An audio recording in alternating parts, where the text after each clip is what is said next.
Halo pemirsa, kita jumpa lagi di episode 12. Pada episode ini, kita akan membahas 26 topik yang sering ditanyakan dan sesuai judulnya, mind-blowing atau mengejutkan.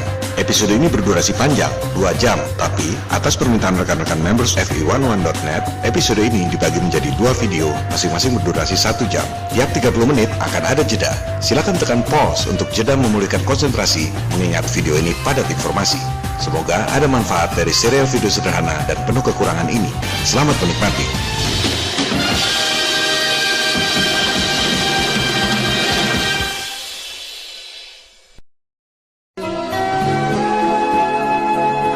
Jika Anda bertanya pada awam, mengapa benda jatuh?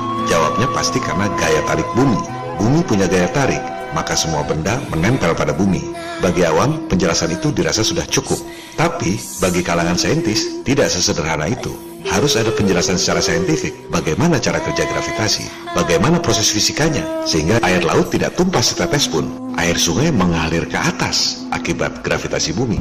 Magnet misalnya, bisa menarik besi atau magnet lain karena ada gaya tarik dan ada gaya tolak. Masing-masing gaya tersebut terfokus pada kedua ujungnya, yang disebut kutub utara dan kutub selatan. Seperti yang digambarkan pada animasi ini, gaya tarik ada di kutub selatan magnet, gaya tolak ada di kutub utaranya. Oleh sebab itu, kutub utara magnet menarik kutub selatan, dan kutub selatan magnet menarik kutub utaranya. Jika kutub utara dihadapkan dengan kutub utara, magnet akan saling menolak. Begitu juga kutub selatan dihadapkan dengan kutub selatan, magnet juga saling menolak. Itu namanya penjelasan ilmiah yang bisa diukur dan bisa dibuktikan dengan eksperimen. Sekarang, kita lihat bumi versi bola. Di mana gaya tarik dan gaya tolaknya? Kalau semua benda kena gaya tarik yang namanya gravitasi, gaya tolaknya di mana? Gambar imajiner ini adalah medan magnet bumi bola, bukan gravitasi. Medan magnet itu hanya bisa menarik besi, nikel, dan kobalt, menarik jarum kompas ke arah utara. Tak bisa menarik gajah atau air laut hingga tidak tumpah. Karena bumi punya gaya tarik, maka semua benda menempel. Kalimat itu tidak cukup buat kalangan sains. Mereka perlu penjelasan ilmiah, bagaimana cara kerjanya secara fisika, sehingga semua benda bisa nempel. Newton sendiri nggak tahu bagaimana cara kerja gravitasi. Mari kita dengar penjelasan Profesor Dr. Brian Greene dari Columbia University. As the story goes, one day in 1665, a young man was sitting under a tree when all of a sudden he saw an apple fall from above. And with the fall of that apple, Isaac Newton revolutionized our picture of the universe. In an audacious proposal for his time, Newton proclaimed that the force pulling apples to the ground and the force keeping the moon in orbit around the Earth were actually one and the same. Yet, there was a problem. Newton was harboring an embarrassing secret. He had no idea how gravity actually works.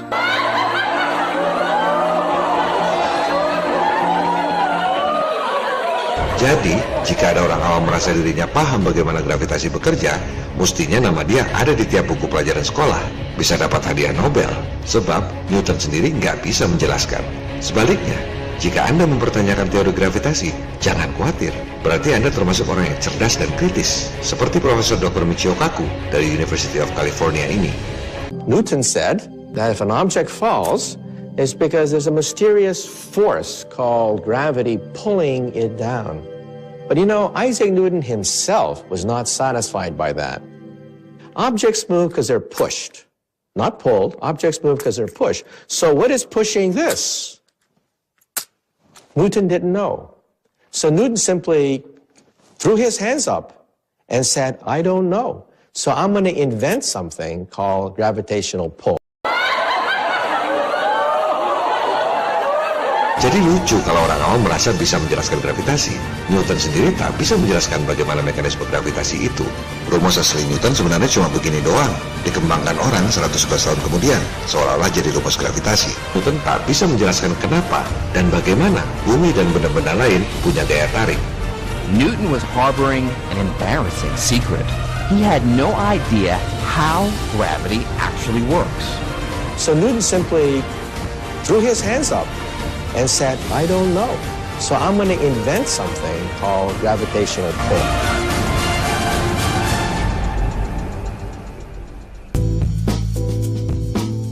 Metode saintifik adalah observasi dengan pengukuran dan eksperimen, bukan dengan foto-foto. Kebanyakan perdebatan awam soal bentuk bumi isinya memperdebatkan foto-foto dan video-video. Misalnya, lihat gosip di medsos, lantas memperdebatkan soal foto ISS lewat teleskop. Kalau seperti itu logikanya, kalian aja bilang ada baju raksasa di London. Ini buktinya. Atau ada kota di awan di Cina. Itu adalah hologram.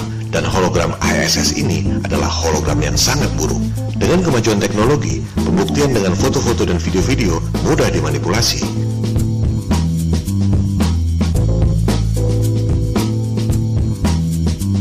Oleh sebab itu, pembuktian saintifik adalah dengan menggunakan pengukuran dan eksperimen. Tapi kebanyakan orang, terus terang, memang malas untuk berpikir.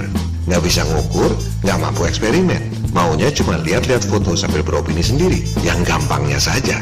Oleh sebab itu, hindari debat awam versus awam. Pembuktian saintifik adalah dengan menggunakan pengukuran dan eksperimen. Atom misalnya, nggak ada yang bisa lihat atom. Kalau mau pembuktian lewat foto, sampai kapan nggak bakalan ada. Pembuktian atom adalah lewat pengukuran dan eksperimen. Berdasarkan eksperimen, kita bisa tahu atom itu isinya proton, neutron, dan elektron. Proton itu positif, neutron itu netral, elektron negatif. Proton dan neutron ada di pusat atom, elektron mengelilingi inti atom. Makanya bisa mengorbit, karena ada daya positif dan negatif, elektromagnetik. Lah, itu teori gravitasi Newton. Bumi dan bulan elemennya sama. Gimana caranya bisa mengorbit? Apa penjelasan ilmiahnya? Batu bisa mengorbit batu lain. Bahkan magnet pun tak bisa membuat magnet lain mengorbit seperti itu. Selama 250 tahun, gak ada yang tahu bagaimana mekanisme bumi bisa menghisap semua benda. Cara nariknya bagaimana? Objects move because they're pushed, not pulled. Objects move because they're pushed. So what is pushing this? Newton didn't know. Maksud Michio Kaku adalah benda bergerak karena gaya dorong. Benda ditimpuk baru bisa gerak. Mana ada bergerak karena daya hisap. Gimana caranya? Ada gundu berputar mengorbit gundu-gundu yang lain. Buktikan dengan pengukuran dan eksperimen, bukan debat kusir. Coba Anda putar bola yang basah karena air. Air pasti muncrat. Gimana caranya? Ada air triliunan ton bisa terhisap oleh bumi bola yang berputar. Buktikan dengan pengukuran dan eksperimen, bukan dengan opini dan fantasinya sendiri. Seorang yang jenius seperti Einstein tahu persis bahwa bumi tak mungkin punya gaya tarik, sebab dia paham hukum polaritas. Kalau ada positif, pasti ada negatif. Ada daya tarik, pasti ada daya tolak. Einstein paham betul hukum kekekalan energi. Energi tak bisa diciptakan dan tak bisa dimusnahkan, hanya bisa berubah bentuk. Kalau bumi punya energi untuk menghisap benda, energinya pergi kemana? Teori ini tak masuk di akal Einstein. Oleh sebab itu, untuk menjelaskan teori gravitasi, Einstein membuat teori baru, teori relativitas umum. Jangan bayangkan Einstein yang sudah tua seperti ini. Waktu itu ia baru berumur 26 tahun. Dia bukan saintis yang kerja di lab, bukan akademisi yang ngajar di universitas. Einstein ketika mengarang teori relativitas itu adalah seorang pegawai clerk di kantor paten di Swiss. And Einstein said, no, this theory can't be right. He was prepared to simply go, I really want to solve this problem. I want to really understand the whole universe. Max Planck said to him, you can work on gravity if you want to, but there are two problems. You're not going to be successful. The problem is too hard. And if you do, no one will believe you. Anda dengar sendiri, semua saintis jenius terkenal di dunia saat itu, tak ada yang bisa menjelaskan gravitasi. Bagaimana mungkin bumi punya daya hisap? Bagaimana mungkin batu mengorbit batu lain? Dan Anda dengar sendiri, betapa sulitnya menjelaskan teori gravitasi secara ilmiah 250 tahun setelah teori gravitasi itu lahir. Orang awam, karena diajarkan di sekolah dari kecil, merasa sudah tahu gravitasi. So, with enough repetition, even a nonsense word comes to feel familiar. It may make things seem true that aren't, and you may feel like you're learning when you're not. Justru semakin orang paham fisika, makin tahu bahwa konsep gravitasi itu tak bisa diterapkan secara ilmiah. You're not going to be successful. The problem is too hard. And if you do, no one will believe you. Satu-satunya penjelasan ilmiah yang diterima oleh sains sampai detik ini adalah penjelasan Einstein dalam teori relativitas. Itulah satu-satunya penjelasan gravitasi. It's an extremely difficult task. It's not clear where to begin or how to go about doing it at all. Ultimately, the thing that gives him that clue turns out to be his old faithful way of reasoning, the thought experiment. It's what you and I would call daydreaming, but he gets to call them thought experiments because he's Einstein. Stop. Yang dilakukan oleh Einstein adalah daydreaming alias mimpi di siang bolong. Ia tak pergi ke lab, tidak melakukan eksperimen, tapi mimpi di siang bolong di ruang kantornya. Imajinasi, fantasi. Tapi kalangan sains menerimanya karena dia adalah seorang Einstein. Karena tanpa penjelasan itu, gravitasi tak bisa dijelaskan secara ilmiah. He's in his office at the patent office, looking out at the window, and he imagined a man working on a roof. And he begins to wonder what would happen if one of those men were to fall off the roof. And then he had the happiest thought of his life, the inspiration of the ages. So then Einstein got it. There is no such thing as gravitational pull. The Earth has curved the space around me, and space is pushing me into this chair.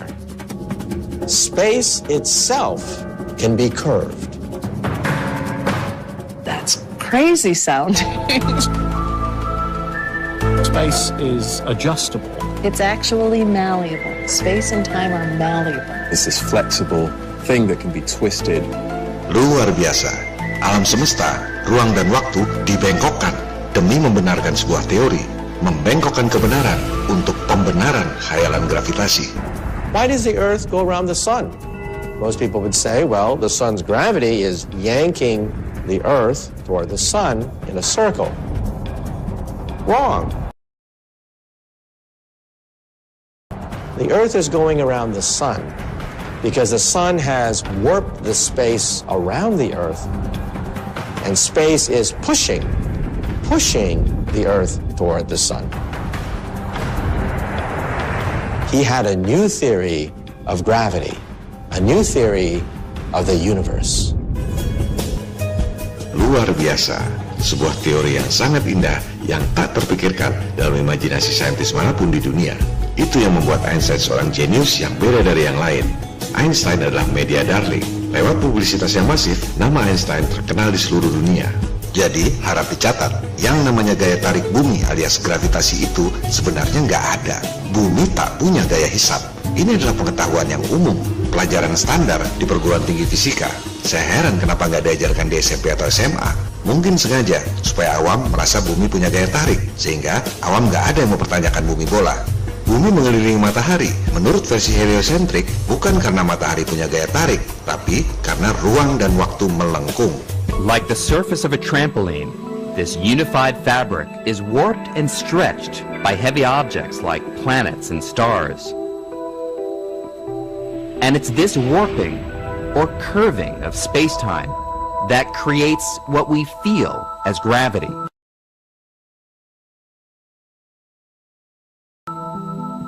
A planet like the Earth is kept in orbit not because the sun reaches out and instantaneously grabs hold of it, as in Newton's theory, but simply because it follows curves in the spatial fabric caused by the sun's presence. Tapi tetap saja, teori itu harus dibuktikan lewat observasi dan eksperimen. Di mana ada ruang dan waktu melengkung, hanya ada satu penelitian yang mengkonfirmasi bahwa ruang dan waktu melengkung, yaitu penelitian Eddington tahun 1919 ketika terjadi gerhana matahari total. Belakangan diketahui bahwa Eddington memalsu laporan penelitiannya agar teori Einstein seolah benar.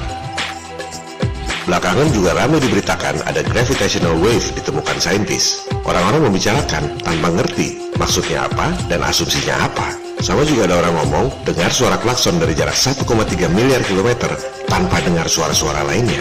Hoax ini dibantah sendiri oleh media elit global Scientific American.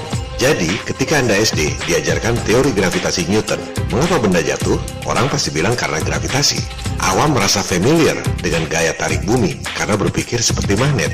Padahal gravitasi beda sekali dengan magnet. Ada batu menarik daging. Gimana logikanya? Batu menarik air. Lebih mustahil lagi. Jika Anda sekolah di perguruan tinggi fisika, barulah Anda diajarkan bahwa teori Newton itu salah. The idea that nothing can go faster than the speed of light flew in the face of Newton's picture of gravity. And that meant the 250-year-old Newtonian picture of gravity was wrong. Bumi, bulan, matahari, dan lain-lain tak punya gaya tarik. Yang ada ialah ruang dan waktu melengkung. Ini adalah contoh pelajaran sains yang tidak transparan. Jika diajarkan sejak SD teori sains yang sebenarnya menurut mereka sendiri, mengapa benda jatuh? Karena ruang dan waktu melengkung. Pasti banyak orang yang mempertanyakan gravitasi dan bumi bola.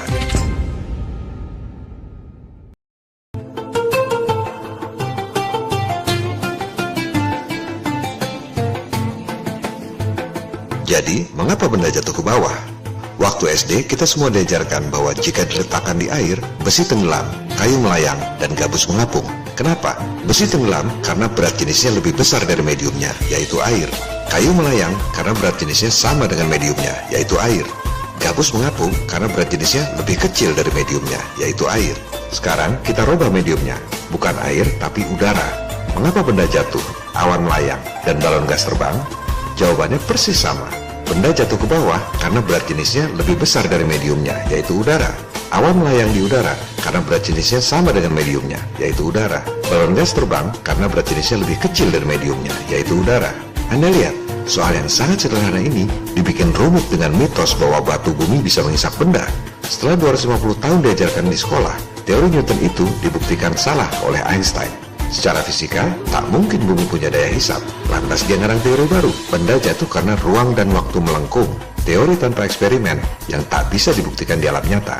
Rumus gravitasi yang terkenal itu adalah akselerasi benda padat di udara. Katanya G-force 9,8 meter per second kuadrat itu adalah konstanta gravitasi universal. Harusnya berlaku pada semua benda di muka bumi. Coba terapkan pada benda padat di air, pasti tidak berlaku. Coba terapkan pula pada benda gas di udara. Pasti tidak berlaku juga itu rumus. Sebaliknya, silakan tanya pada semua profesor, doktor, akademisi sains fisika di seluruh dunia. Coba jelaskan dengan rumus gravitasi, kenapa awan bisa melayang dan balon gas bisa terbang? Silakan gunakan rumus gravitasi yang mana saja. Sudah pasti tidak bisa. Jawabannya pasti sama. Rumus gravitasi tidak berlaku. Yang berlaku adalah berat jenis.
Berikut adalah bagaimana saintis elit, Profesor Dr. Neil deGrasse Tyson, menjelaskan tentang gravitasi. This is called gravity. No, Professor, your microphone fell because it's heavier than air. It's density. If you call it gravity, then what do you call this? Anti-gravity? The Earth isn't flat. Why don't you go educate your mouth? La la la la la la la la la la la.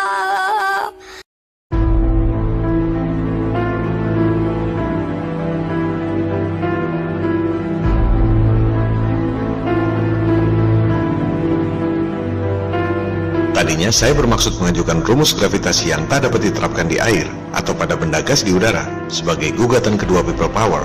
Tapi tampaknya lebih mudah gugatan kedua itu berupa pembuktian bahwa tak ada air melengkung.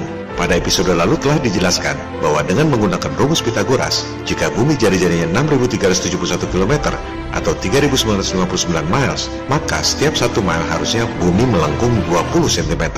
Segera tinggalkan perdebatan awam di medsos, tak ada gunanya sama sekali. Biarkan saja orang lain mengumbar kebencian yang dilarang oleh semua agama. Kalau memang betul beragama, segera tinggalkan, tak perlu diladeni. Lebih baik datang ke kalangan intelektual. Ajak semua profesor, doktor, akademisi sains di semua universitas terkemuka di dunia. Bikin kotak kaca sepanjang 1 mil, tinggi 40 cm. Isi air. Jika betul bumi berbentuk bola, harusnya air turun 20 cm di kedua ujungnya. Ini baru namanya pembuktian dengan eksperimen, bukan dengan foto-foto atau video-video yang mudah dimanipulasi. Permukaan air selalu rata, tak ada air melengkung.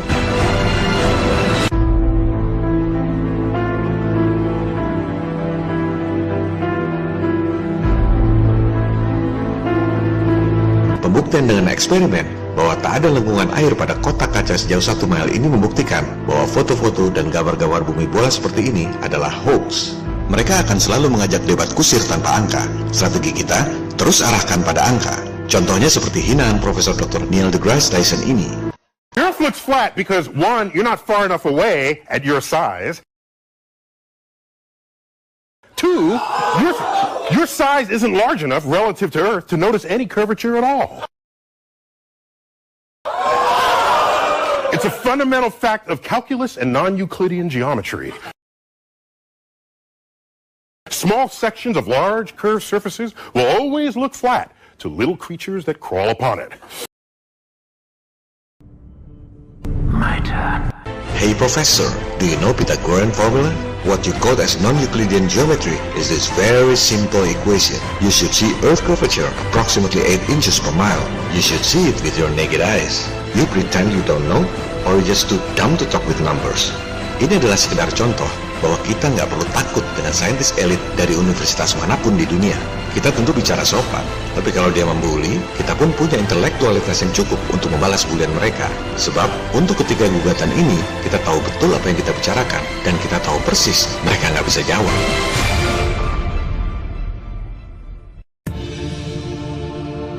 Kunci pembuktian bentuk bumi adalah terbang melintasi Antartika dari ujung ke ujung.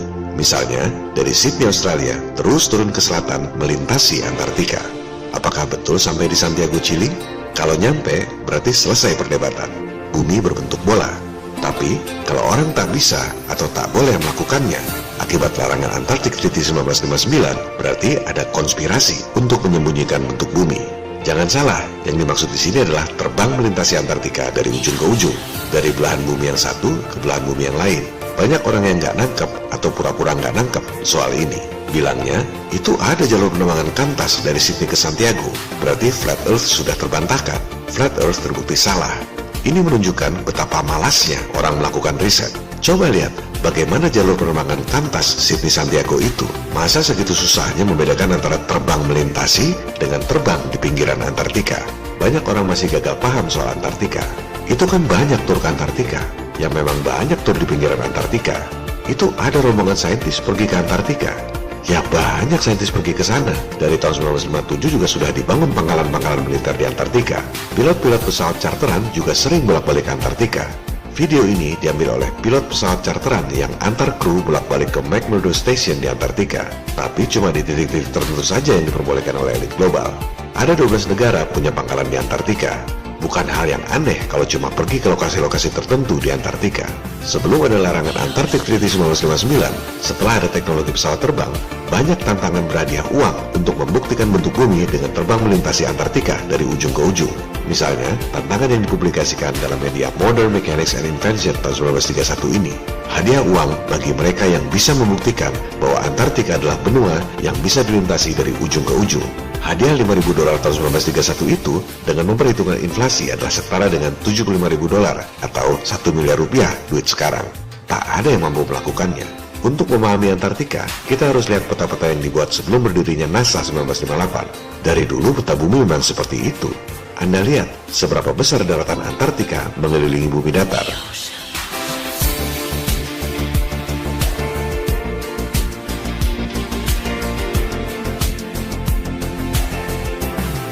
Ini adalah mitologi Dewa Atlas memanggul bumi datar. Ini adalah peta penerbangan Great Circle Airways. Peta-peta penerbangan memang menggunakan peta bumi datar. Ini peta penerbangan CBS American School of the Air. Ini peta dari majalah The National Geographic. Ini peta politik berdasarkan bumi datar. Dan ini adalah peta yang digunakan ketika Perang Dunia II. Banyak orang yang bertanya, bahkan mengkritik tentang peta bumi datar. seolah-olah peta itu dibuat oleh kalangan Flat Earth. Padahal peta-peta itu memang sudah ada dari dulu, entah siapa yang buat.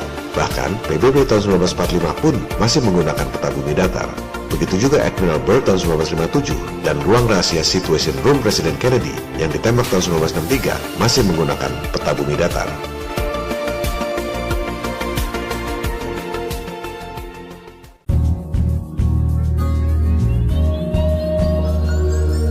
Jadi, peta mana yang benar?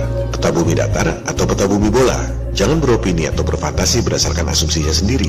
Gunakan data-data yang kredibel. Silakan buka situs theatlantic.com, 12 peta yang merubah dunia. Dengan tagline, apakah ada peta yang benar-benar sempurna? Ranking 12 peta ini dibuat oleh Profesor Jerry Broughton dari Queen Mary University of London. Di urutan nomor 1 peta yang merubah dunia adalah buatan Ptolemy, ilmuwan Yunani kuno 1900 tahun lalu yang mengemukakan teori geosentrik alias bumi pusat alam semesta. Ptolemy bukan cuma mengemukakan teori, tapi dia menghitung pergerakan bintang-bintang dan planet-planet mengelilingi bumi secara akurat. Perhitungan matematis Ptolemy ini diakui jauh lebih akurat dari perhitungan heliosentrik Copernicus. Seperti yang dikatakan oleh saintis elit Stephen Hawking, kelebihan sistem heliosentrik Copernicus sebenarnya cuma matematikanya jauh lebih gampang jika mataharinya diam dan planet-planet mengelilingi matahari. Jadi, menurut Profesor Jerry Broughton, peta buatan Ptolemy inilah yang disebut peta paling berpengaruh yang merubah dunia. Sebab, Ptolemy adalah orang pertama yang menggunakan garis-garis bujur sangkar pada peta, yang kemudian kita sebut sebagai garis lintang dan bujur. Urutan kedua peta paling berpengaruh setelah Ptolemy atau nomor 7 secara kronologis adalah peta Mercator tahun 1569. Peta Mercator inilah yang selalu Anda lihat di peta-peta modern termasuk Atlas dan Google Earth. Karena sering dilihat, maka otomatis orang berpikir peta inilah yang paling benar. Coba Anda baca tulisannya di situ. Peta dibuat pada kertas datar. Peta Mercator adalah peta bumi datar dengan perspektif yang berbeda dengan peta Flat Earth. Apa bedanya? Dan kenapa bentuknya seperti itu? Coba Anda baca lagi keterangannya. Peta Mercator adalah Eurocentric alias ego Eropa. Pada peta Mercator, para penjajah di Eropa merubah ukuran pulau-pulau dan benua-benua untuk mencuci otak negara-negara jajahan, termasuk Indonesia. Mercator projection has fostered European imperialist attitudes for centuries and created an ethnic bias against the Third World.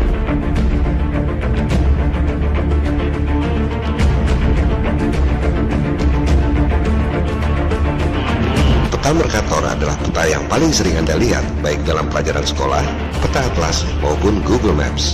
Karena sering melihat, Anda berpikir peta itu adalah yang paling benar. Bentuk pulau-pulau dan benua-benua adalah seperti itu. Kalau bentuknya tidak begitu, Anda bilang salah, karena Anda familiar dengan bentuk pulau-pulau dan benua-benua itu sejak kecil.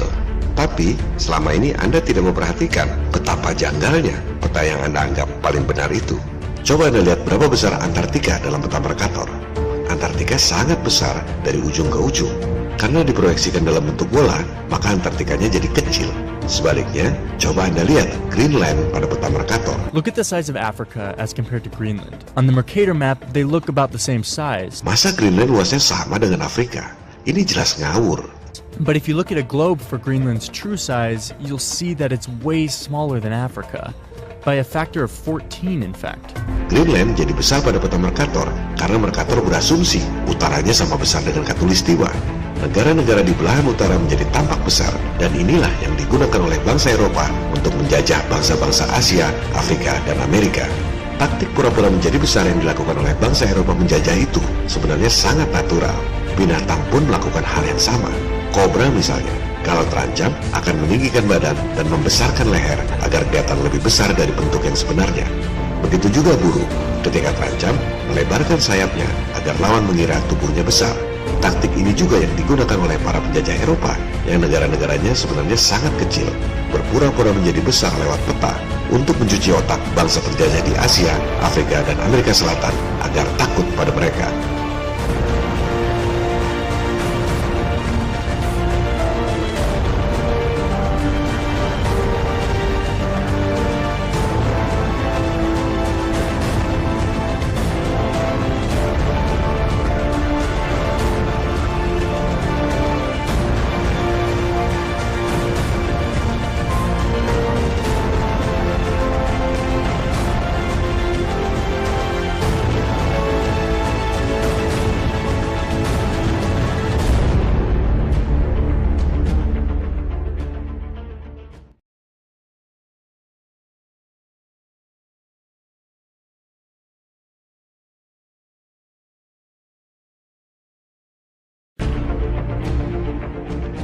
We all are infected with racism.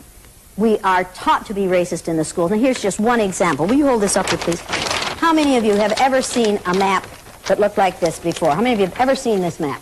Now, folks, look at this map. According to your social studies teacher, what is the equator? Right, an imaginary line where? Yeah. Around the center of the earth. Then if this map is correct, then the equator must be here, and Chicago has a tropical climate. Now, folks, this is the map that we use in the schools. Look where the United States is, in the middle of the world, right? Now, people, this is a flat-out lie. Look at the size of Greenland and the size of South America. According to your social studies teachers, what were continents? Largest land masses on the face of the earth, right? Now, do you know the continents? Africa, Asia, Australia, Antarctica, Europe, North America, and South America. Did I say Greenland? Well, Greenland isn't a continent, but it's a huge landmass according to this map, right? The map is a flat-out lie, people. If you read the legend on the map, here it says, in fact, South America is actually 9 times larger than Greenland. Now, look at this map. The equator on this map is down here. All the white countries are larger than they should be, and all the countries of people of color are smaller than they should be.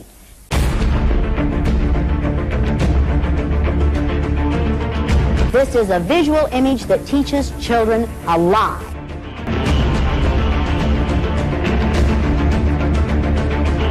In order to make this map anywhere near accurate, you have to take this over here and put it here like this. There. Now, take a look at the difference. Does that give you a different visual image of the importance of the United States? Teaching aids like this are what make you and I racist. We were taught that this is the way the world looks. It's a flat-out lie.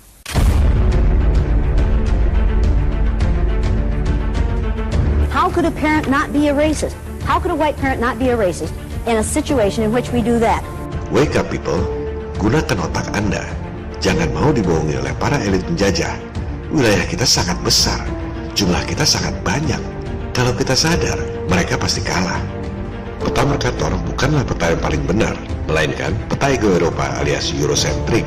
Sama seperti mereka bilang Columbus adalah penemu benua Amerika. Gimana bisa disebut penemu benua Amerika? Faktanya, ketika Columbus sampai ke Amerika, sudah ada penduduk asli di sana. Orang-orang Indian tidak dianggap sebagai penemu benua Amerika. Sementara, Columbus adalah perampok, pembunuh, dan pemerkosa suku India. Columbus adalah pemusnah ras India, genocide, tapi diagung-agungkan sebagai pahlawan. Inilah hasil propaganda Eurocentric yang ditanamkan ke otak Anda melalui pendidikan-pendidikan sekolah. Digambarkan bahwa koboi adalah orang-orang baik, dan Indian adalah orang-orang jahat dan biadab. Padahal, koboi-koboi Eropa itulah yang menjarah tanah penduduk asli, seperti Belanda dulu menjajah Indonesia. Dan kita, penduduk asli, dianggap sebagai penjahat biadab. Bangsa Eropa yang menjarah, membunuh, dan memperkosa dianggap pahlawan. Inilah hasil propaganda Eurocentric yang ditanam ke otak Anda melalui film-film Hollywood. Bahkan, Tarzan Raja Rimba di Afrika pun orang bule, orang Eropa. Penduduk asli Afrika dianggap apa? Eurocentric. Nah, peta Mercator ini adalah peta Eurocentric, tapi ditanam ke otak Anda sejak kecil, seolah-olah itu peta yang paling benar. Coba Anda baca keterangan di artikel 12 peta paling berpengaruh di dunia itu. Semua kultur selalu percaya bahwa peta yang mereka ketahui itu adalah nyata, benar, objektif, serta transparan, kata Profesor Bradman dari Queen Mary University of London. Padahal semua peta selalu subjektif, tak ada peta yang objektif. Bahkan aplikasi geospasial online yang ada pada handphone atau tablet Anda, apakah diproduksi oleh Google atau Apple atau apapun, sampai tahap tertentu masih merupakan peta yang subjektif. Tak ada peta yang sempurna. Selanjutnya, Brian McClendon, seorang eksekutif di Google, mengatakan bahwa dengan menggunakan kamera-kamera besar di punggung para hackers, memobilisasi jutaan users Google untuk mencek fakta data peta, dan membuat model bumi dalam 3 dimensi, Google maju selangkah lebih dekat dengan kesempurnaan pembuatan peta. Luar biasa. Terus kemana aja itu 13.000 satelit yang katanya melayang-layang di angkasa tanpa pilot dan tak pernah nabrak satu sama lainnya? Kok bikin peta aja harus nebeng pada pengguna Google? Google menggunakan peta Mercator, peta Eurocentric di bidang yang datar. Dari situ, baru dibuat peta globe. Banyak para fanatik bumi bola secara subjektif mengatakan, peta yang orisinil adalah peta globe. Peta-peta datar adalah proyeksi dari peta globe. Well, mari kita buktikan, peta datar adalah proyeksi peta globe, atau justru peta globe yang merupakan proyeksi dari peta datar.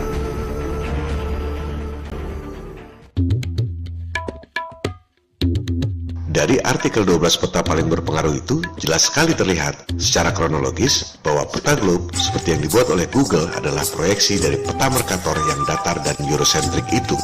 Coba Anda lihat bagaimana peta globe itu dibuat dan katakan pada diri Anda sendiri, peta datar dibuat dari peta globe atau peta globe dibuat dari peta datar. Jadi, peta mana yang asli dan mana yang ilusi? Peta datar atau peta globe?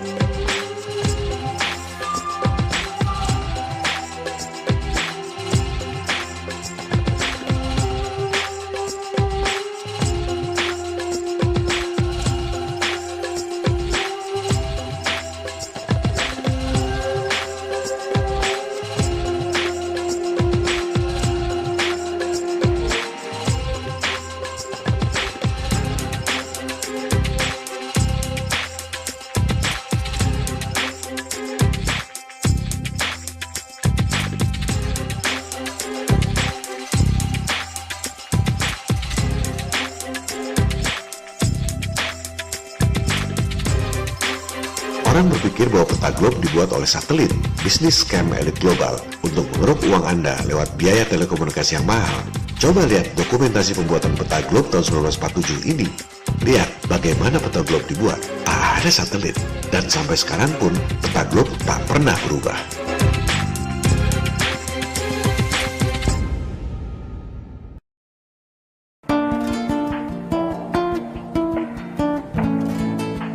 Peta bumi datar yang banyak beredar di internet ini bukan buatan kalangan Flat Earth, melainkan bersumber pada Gleason's Map 1892 yang disimpan di Boston Public Library.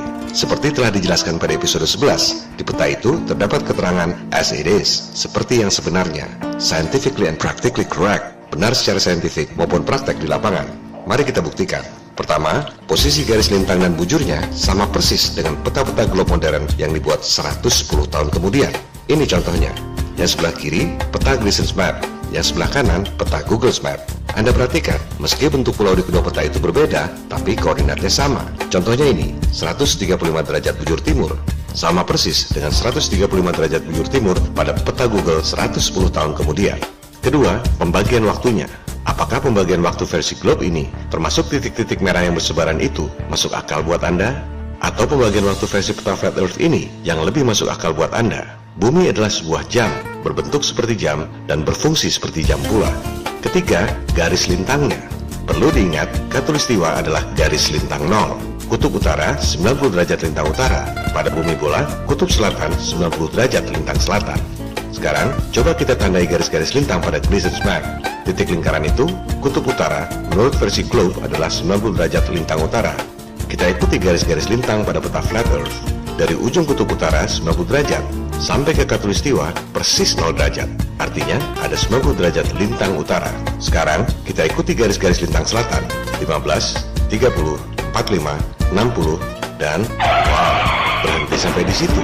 Tak ada 75 derajat lintang selatan dan tak ada 90 derajat lintang selatan. Apa artinya?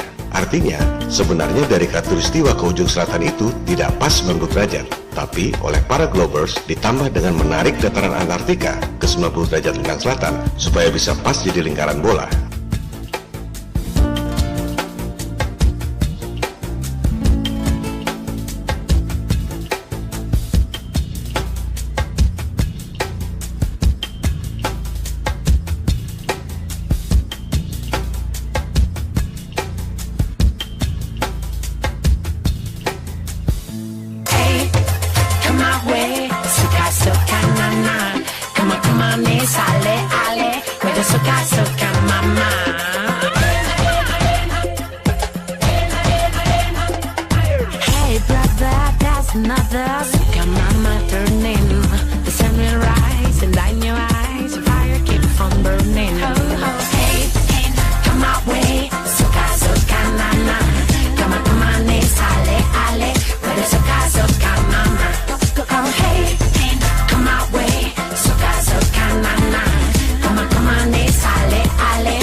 my way. Soca, soca, mama. Come on, come on, let's ale, ale. With the soca, soca, mama.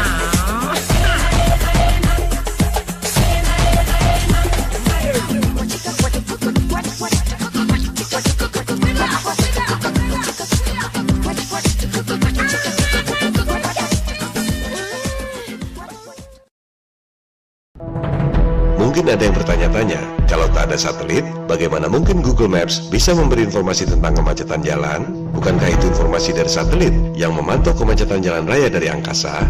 Mari kita simak penjelasan berikut ini. I was stuck in traffic yesterday and I was looking at my maps. I noticed I was on a road that was marked red, and then I thought, how does Google Maps know when there's traffic? Surely they can't just have a satellite that looks at all the roads in the world, so how do they do it? When you download Google Maps, you're prompted with a little box that requests access to relay data to the server. Most people just click yes, not thinking twice, and that enables Google to ship traffic data to their server from your phone, which in turn is sent back to other users. So when you're stuck in traffic, your phone sends info to Google saying, hey, I'm stuck in traffic. Google sends that information back to the other map users, and it becomes a self-sustaining traffic mapping system.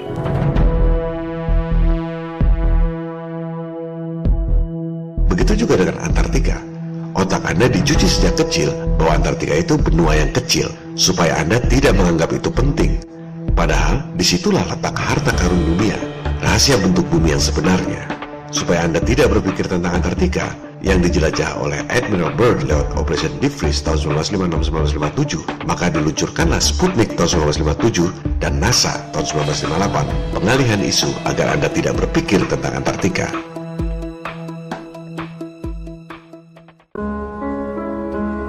Antartika adalah kunci rahasia bumi datar.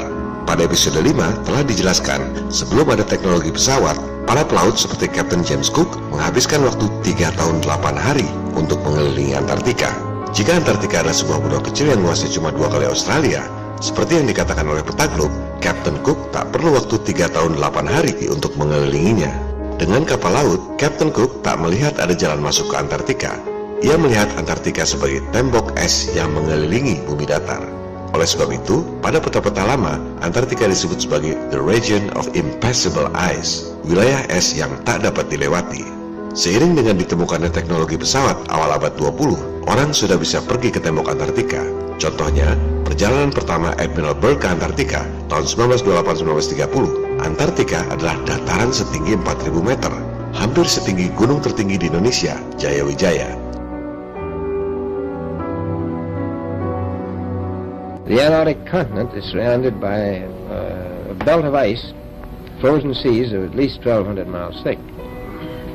Now the south is a plateau. It gets in some places 14,000 feet up. Sebelum dilarang oleh elit global lewat Antarctic Treaty 1959, orang memang sulit pergi ke Antartika. Di samping hawanya dingin, kompas tidak berjalan dengan sempurna, sehingga orang akan tersesat di Antartika. Seperti apa alam di Antartika? Mari kita dengarkan laporan dokumenter Operation Deep Freeze. A plane, a place, a job. Flight is much the same everywhere on Earth, but here, aviation requires special skills.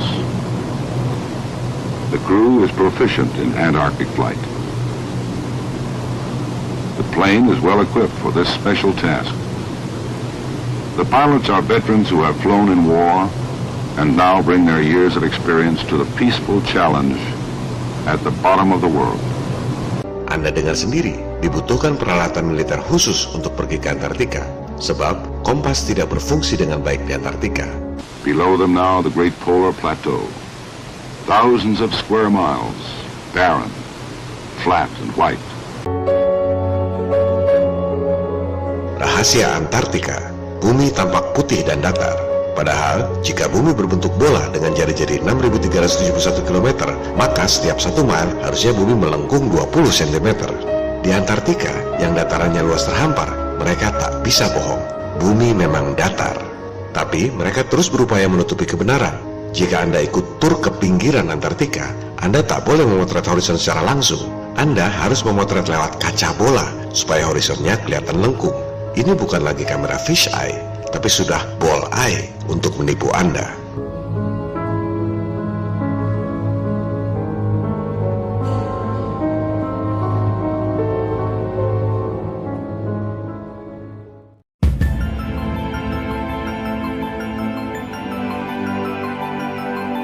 Seperti yang sudah Anda dengar tadi, kompas tidak berfungsi dengan baik di Antartika, sehingga dibutuhkan peralatan khusus untuk navigasi.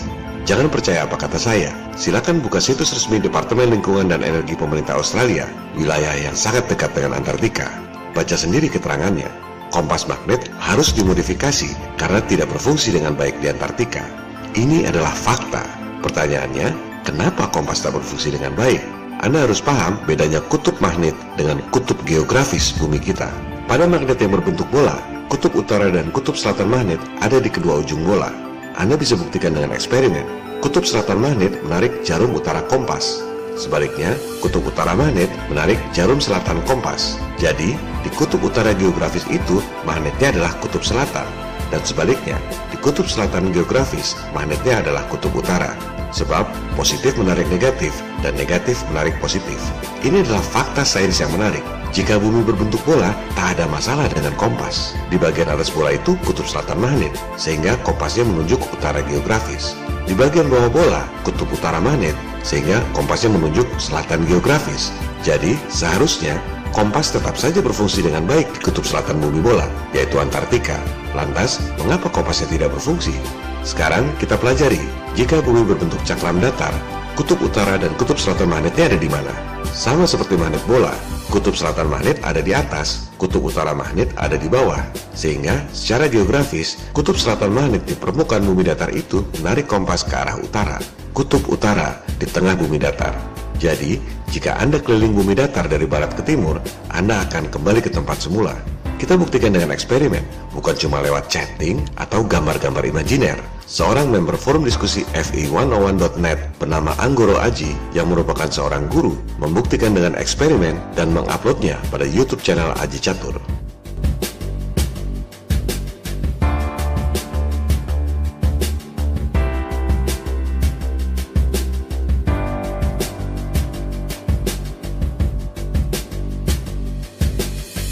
Betul kan? Keliling dunia dari barat ke timur akan kembali ke tempat semula. Sebaliknya, semakin jauh ke kutub selatan geografis, kompas semakin tidak berfungsi disebabkan jauh dari medan magnet di kutub utara geografis. Tak ada medan magnet di kutub selatan geografis, sebab medan magnetnya ada di perut bumi. Itu sebabnya kompas tidak berfungsi dengan baik di Antartika.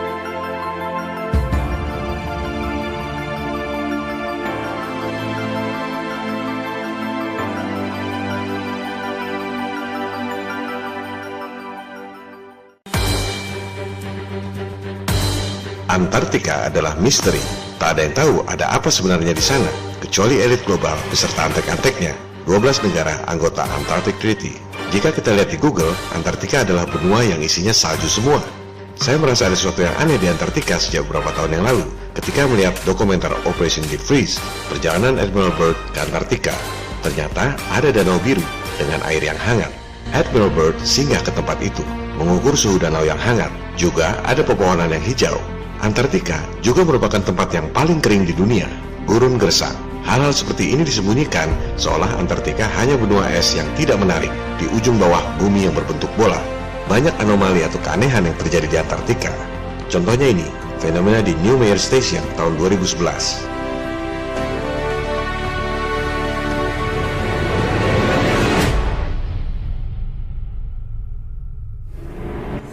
Benda apa yang lewat itu? Bulan? Mengapa begitu dekat? Pada episode lalu, saya mengatakan bahwa tanggal 21 Desember, matahari berada di dekat Antartika, sehingga di Eropa musim dingin, di Australia dan Antartika musim panas. Statement ini memang betul.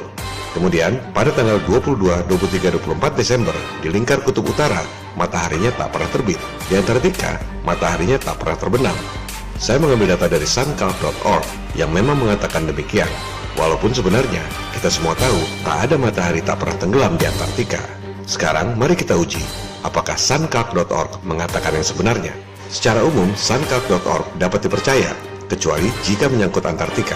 Contohnya ini, di Australia Selatan, 43 derajat lintang selatan, tanggal 22 Desember musim panas, matahari bersinar selama 15 jam. Kalau Anda turunkan sedikit ke Antartika, 20 derajat ke selatan, otomatis matahari bersinar 24 jam. Anda klik dimanapun di Antartika, mataharinya bersinar 24 jam. Padahal jaraknya cuma 20 derajat lintang dari Australia. Kemudian, kalau Anda naikkan 20 derajat ke utara, siangnya 13 jam. Tapi jika diturunkan 20 derajat ke selatan, Antartika siangnya 24 jam. Ini jelas bohong. SunCalc menggunakan cheating formula. Tiap Anda klik wilayah Antartika, data menunjukkan matahari 24 jam. Kesimpulannya, suncalc.org datanya bisa dipercaya kecuali di Antartika.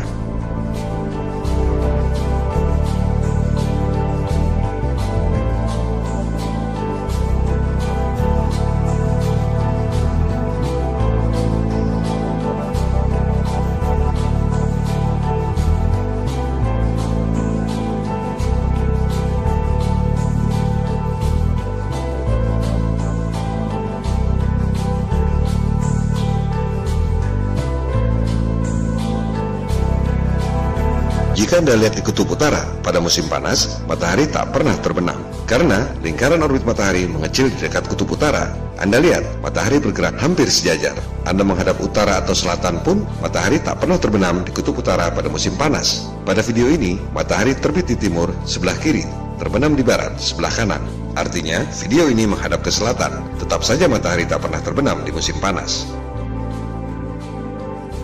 Sementara, rekaman video-video di Antartika, matahari selalu bergerak dari kanan ke kiri, timurnya di kanan, baratnya di kiri. Artinya, video ini menghadap utara. Tak ada matahari di selatan Antartika. Tayangan video-videonya sudah pasti matahari bergerak dari kanan ke kiri. Tapi jangan heran jika setelah video ini ditayangkan, akan banyak yang memanipulasi video dibalik oleh para penipu Globers seolah-olah dari kiri ke kanan. Oleh sebab itu, jangan percaya pada video-video. Pembuktian saintifik adalah lewat pengukuran dan eksperimen, bukan lewat tayangan video yang mudah dimanipulasi. Harap hati-hati, banyak video hoax tentang Antartika. Contohnya ini, orang yang berusaha membantah Flat Earth dengan menayangkan video matahari bersinar 24 jam di Antartika. Hal yang tak mungkin terjadi jika buminya datar. Ini adalah editing video untuk menyesatkan para truth seekers atau pencari kebenaran seperti Anda.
Pertanyaan yang sering diajukan adalah, apakah di Antartika ada ujung langit menyentuh bumi, seperti yang terlihat dalam animasi-animasi Flat Earth? Perlu diingat bahwa animasi-animasi itu adalah model bikinan rakyat. Bukan berarti kubah langit itu menyentuh tanah di Antartika. Bisa jadi kubahnya lebih besar. Bisa jadi tak ada kubah sama sekali, melainkan hanya perspektif dan refraksi. Tak ada yang tahu, karena kita semua belum ada yang pernah pergi ke Antartika, kecuali elit global. Pada episode 11 telah sedikit dicuplik kolaborasi eksperimen Dr. Zack dan Steve Torrance dengan menggunakan software independen AutoCAD dan Cinema 4D. Pertama, Dr. Zack menempatkan bintang-bintang pada ketinggian 4.000 miles dengan menggunakan AutoCAD. Posisi bintang-bintangnya sesuai data-data saintifik. Yang sebelah kiri itu adalah data-data saintifik yang dimasukkan dalam komputasi Excel. Sebelah kanan adalah program AutoCAD. Kedua, Steve Torrance menempatkan data-data tersebut pada program Cinema 4D.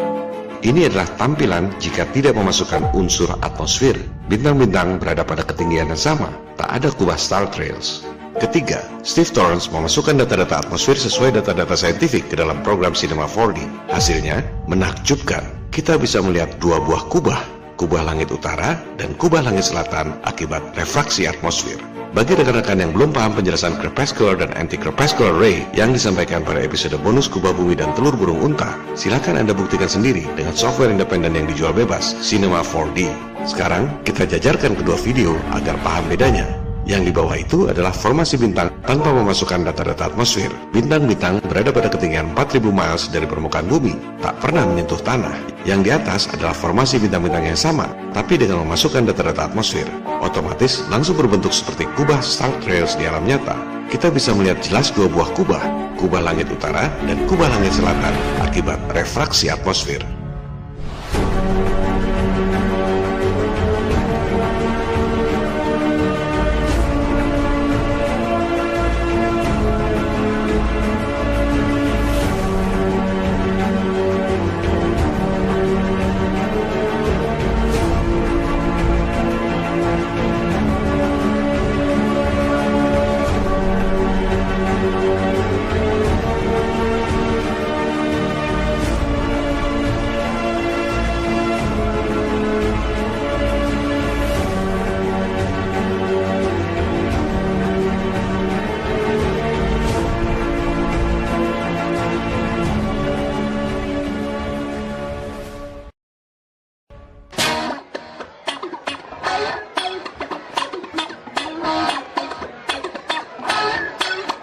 That make you go,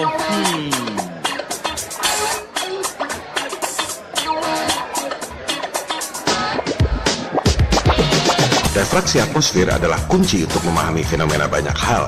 Kebanyakan orang berpikir bahwa atmosfer itu jernih, padahal atmosfer itu lembab karena berisi air. Menurut data sains, troposfer yang tingginya 6-10 km dari permukaan bumi, kadar airnya 99,13%. Mari kita lihat bagaimana refraksi pada air memanipulasi penglihatan Anda. Pelajaran sains yang menarik, tapi tak diajarkan di sekolah, sehingga kata refraksi pun terasa asing di telinga banyak orang. Kita lihat dua garis biru dan merah itu. Tutupi dengan gelas. Isi gelas dengan air.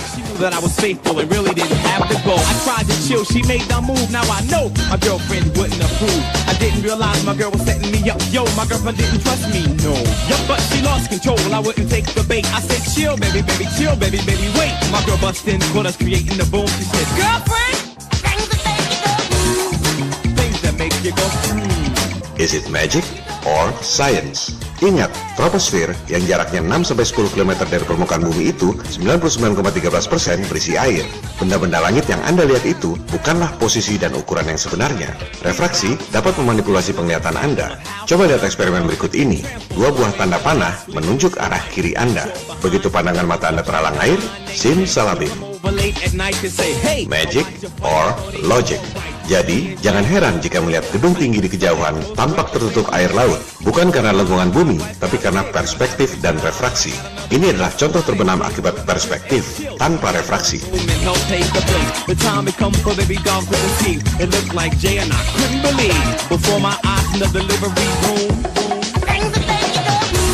Akibat perspektif saja, benda sudah tampak terbenam. Ditambah lagi refraksi atmosfer. Silakan Anda baca referensi-referensi yang kredibel. USGS mengatakan bahwa atmosfer itu penuh dengan air. Akibatnya, benda yang kita lihat di kejauhan itu, apakah gedung-gedung tinggi di seberang laut, atau matahari yang terbenam, tampak lebih besar dari ukuran sebenarnya. Mari kita buktikan dengan eksperimen. Bukan cuma debat kusir berdasarkan opini dan imajinasinya sendiri. Buktikan dengan eksperimen. Itulah metode sains yang sebenarnya. Foto gedung-gedung tinggi diletakkan di meja datar. Kemudian ditaruh kaca pembesar pada meja datar.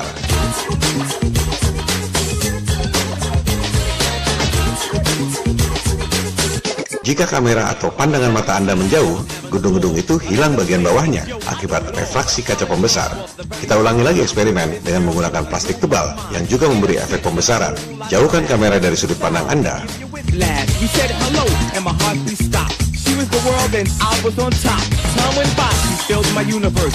Wow, Anda lihat sendiri, dan silakan Anda buktikan sendiri. Demikian halnya dengan matahari, yang tampak masih besar ketika terbenam, bukan karena lengkungan bumi. Mari buktikan dengan eksperimen. Jika mataharinya menjauh, tanpa efek refraksi, matahari tampak mengecil. Sekarang, kita tambahkan plastik untuk memberi efek lembab atmosfer.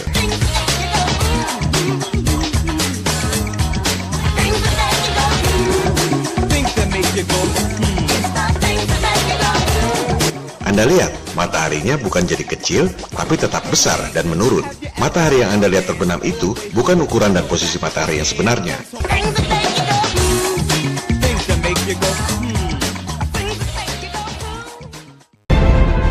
Durasi video masih 1 jam lagi. Masih ada 10 topik menarik yang akan dibahas. Namun, atas permintaan rekan-rekan members FE101.net, dengan mempertimbangkan kondisi saudara-saudara kita yang tidak mudah mendapat koneksi internet untuk menonton, maka video ini akan dilanjutkan pada episode 12B.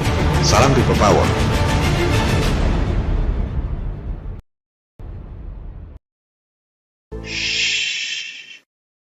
The Earth is flat.